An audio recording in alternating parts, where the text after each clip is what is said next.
Hey, this is Garrett with Sympliact.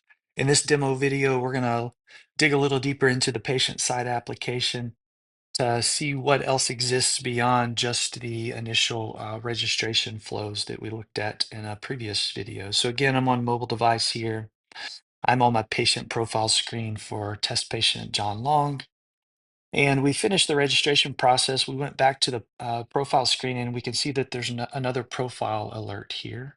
And it says confirm your upcoming appointment. So within the application, the patient has the ability to receive notifications. And in this case, they've received a appointment confirmation notification. So I can either click on the patient profile button for John Long, or down at the bottom of the screen, we have a navigation bar across the bottom where we see that we're currently on the profile screen. To the right of the profile button is a notifications screen or button. To the right of that is the appointments screen. To the right of that is a settings screen. So I can get to my confirmation notification by clicking on the profile button, as I mentioned previously, or I can just click directly on the notifications tab in the navigation bar at the bottom. So that's what we'll do. Let's click on notifications, bottom left. And we're taken to our notifications screen. We have both active and inactive notifications. In this case, we've got an active notification, again, for a appointment confirmation. So the system is asking if we're still able to make this appointment.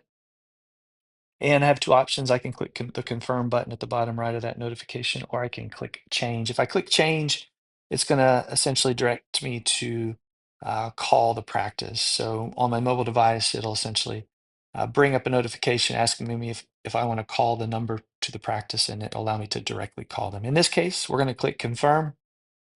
The notification goes away. On the practice side, when I click that confirm button, the appointment status will automatically get updated to confirmed for that patient, and the practice knows that they're still coming to their appointment. If we click on the appointments tab to the right of the notification tab at the bottom nav bar, we can review upcoming appointments for Hometown General Dentistry in this case, but if we're connected to other practices, we would see appointments for any of those practices that are upcoming. And then the settings tab at the very bottom right takes us to a screen where we can change our account email if we want to, submit feedback or bug, and then review Sympliact terms of service or privacy policy. And additionally, we can sign out from the app here. So I'm going to go back to our profile screen now. So the bottom left button on the navigation bar. And we can now see that there's no active profile alerts for John Long. So his profile button no longer has any alerts associated to it, but we're going to enter his profile to take a look at some of the other options within his profile. So when we click on the profile button, we're directed to his demographics and insurance tab first. So we can see all the data that we had entered during the registration process.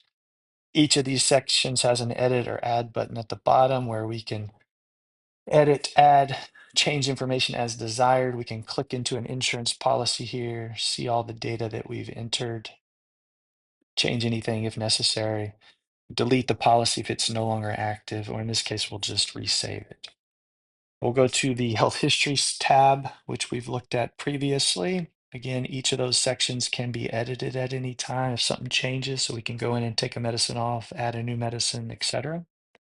We click on the next tab to the right of the health history tab. That's our healthcare providers tab. In this case, we can see that we're linked to Hometown General Dentistry. At the top left, there's an add interaction where I can invite another provider to link to my patient account if I want to. And I can also click into this Hometown General Dentistry linked account. So there's a view button here that I'm going to press. Within this Hometown General Dentistry provider screen, we can see information about the practice. So contact information, website information, locations, providers. There's a menu at the bottom right of this top panel that allows me to disconnect my patient account from this provider if I want to. And then at the bottom panel, we have three tabs. So general is again locations and providers. There's a legal tab, the middle tab. In this tab, I can at any time come in and re-review the notices of privacy practices that I had previously reviewed and signed off on. I can do the same for authorizations.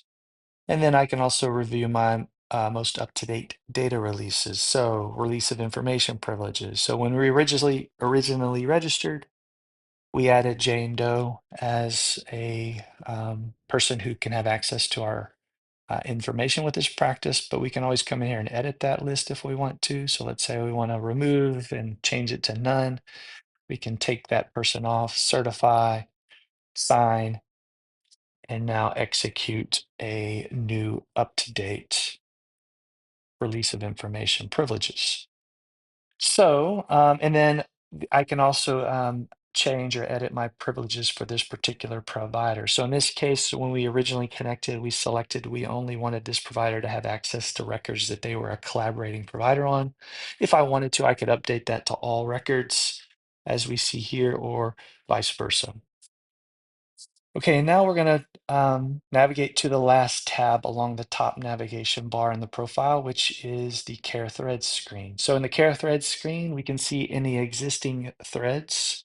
And a thread is essentially documentation of some sort of treatment or health event. So I, as a patient, can create my own threads with that Add button next to the Care Threads title.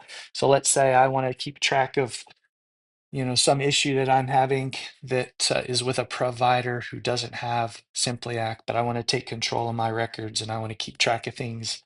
I can create my own care thread, and within that care thread, I can add notes. I could add documents. Let's say I get a copy of that provider's notes. I can add a PDF of that note to my care thread. So I have those records in my ownership and can use them in any way I want. In this case, we see a thread for removal 230 implant site 30. And that's the thread that was created by Hometown General Dentistry when we called them about needing to be seen. So if I click into that, I can see any activity on that thread. So in this case, I see when it was created, I see that a file was attached, in this case, a JPEG. And I can see that upcoming on December 5th, I have a appointment scheduled for a consultation at that practice. Within that thread, I can click on the JPEG and view the file. I can add a comment if I want to.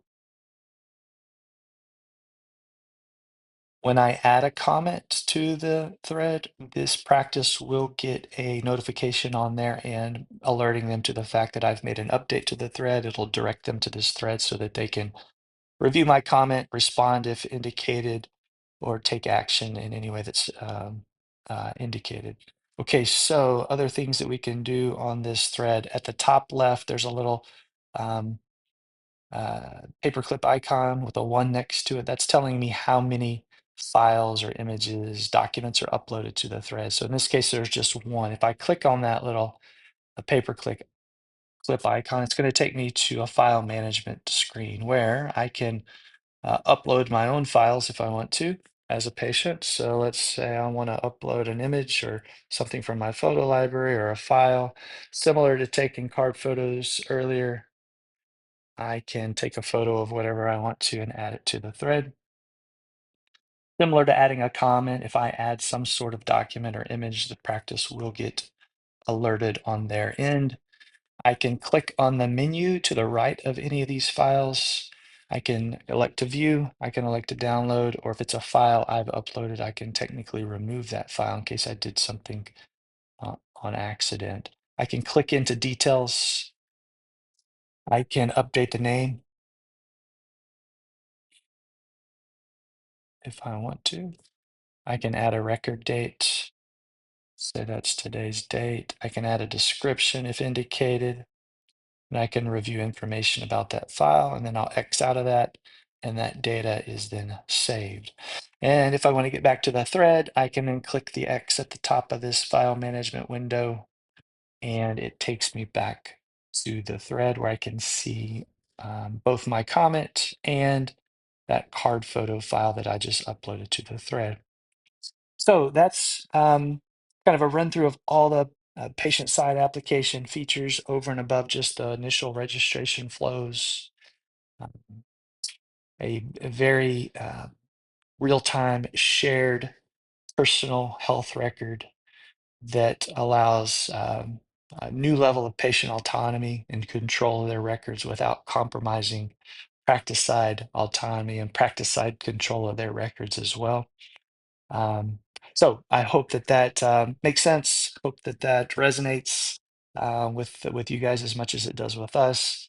And again, as always, we love feedback, comments, suggestions. Don't hesitate to reach out and let us know if you have anything you want to talk about. So appreciate you joining me. Have a great day.